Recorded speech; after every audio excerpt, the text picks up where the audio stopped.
Yeah, season 2.0. J. Kareem, Drew Breezy, I got y'all.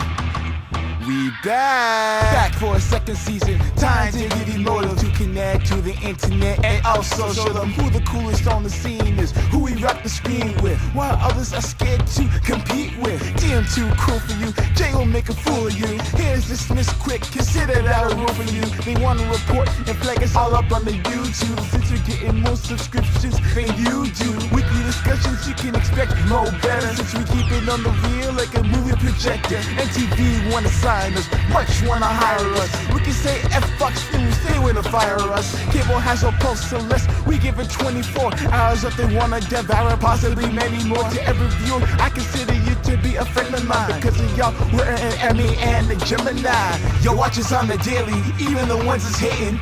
Keep us screw facing, look at all the fans are making. DJ TV, we kinda like a big deal. Alright, man, this is DJ TV. We back. We hitting you guys up. Another episode, man. This episode, we just gonna do it on relationships, black relationships. We're gonna hit everything, man. I'm here with my man. GM cool still on the scene, y'all know what it be.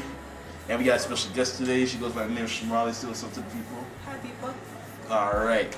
Now, today's topic, we're gonna talk about the conflict between black men and black women and why it's so hard for these two to, be in a relationship together, so many factors that go inside it, So you know what? We're gonna start off with this one particular subject. A lot of middle-aged, successful black women find it hard to find a good black man. Some may not be their type, or others are broke as hell or something like that.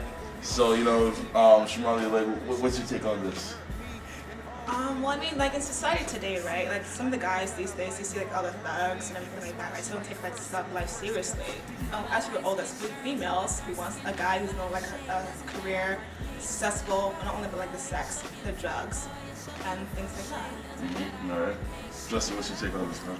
Oh man, I kind of agree with some of the black females, because it's kind of like they're making a certain amount of money, and I guess they kind of want somebody on their financial level per se, which makes sense. Like if I was rich, I wouldn't date a girl that was broke, mainly because I feel like I'm always feeding money. I would date a girl at my financial level, right?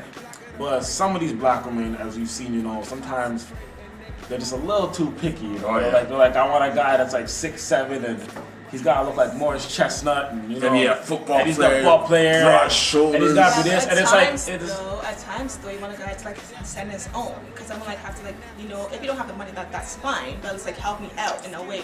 Yeah, I understand, but okay, I understand the fact that you say you want a man that you're making 6 figures, you want a man that makes 6 figures, okay. But on top of that, he has to be this, and this. Like sometimes you gotta compromise. You can't just be like, I want it all, man. Or sometimes you can go with a guy that makes, maybe like 5 figures. Like maybe you gotta look at it like, maybe you can make more than your man. Like it's 2000. I feel like someone put too much prerequisites in order to make a successful black man. Yes. Too many requirements. What's another thing I was gonna say?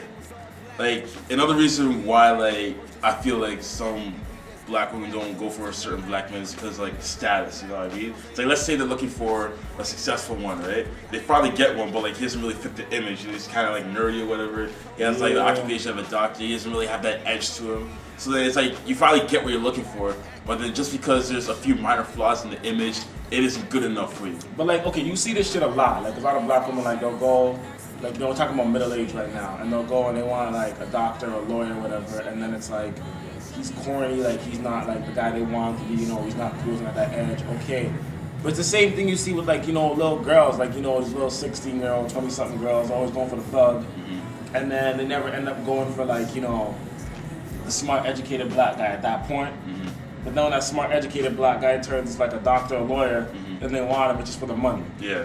And another thing, it's I hear girls say, I want a lawyer or a doctor. Shouldn't you look for love instead of looking for occupation? That's true. Actually, because as you get older, because you learn from when you're younger, you go for the thugs and whatnot. As you get older, you see they're not the good things for you, right? So in the end, as you get older, you earn with You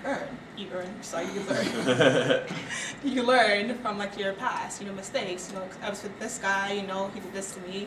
You learn from each guy that you learn to date. So we all learn as we're older. True that. It's all learning experience. I mean, as you go, if you get the guy, he looks good, and then in the end, he's like a drug addict. That's why he's so rich, and have all of the the Benzes and whatnot, right? You learn like they did the wrong way. So the men that actually earn it the proper way, you don't go for them until it's too late eventually in life, Yeah, but then I've seen this a lot. There's some black girls who would just sleep on a man's dreams.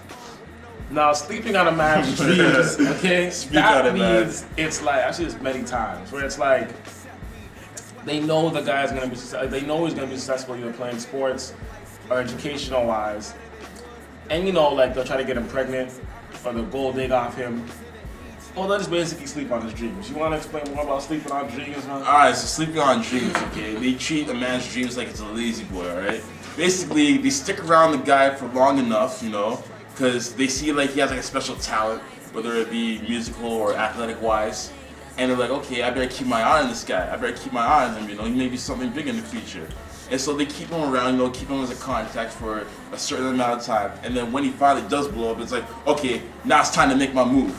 And basically you're just only with that person because of status. So what if all that was gone? Would you still be with that person? Obviously not, because the whole mentality is to bank on this guy until he actually makes it big, she's treating him like a cash cow, so to speak. And there's a lot of people that do that. That video on Ty right now. Oh yeah, that video on Ty. That fucking bitch. Yeah. Yeah.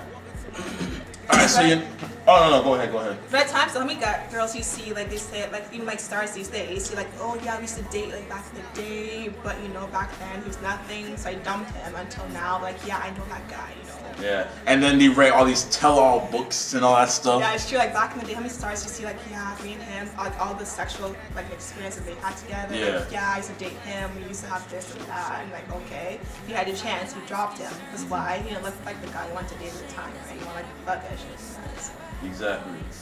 But we're gonna cut at that point for now. Part 2 coming back after this, alright? DJ TV 2.0. See us.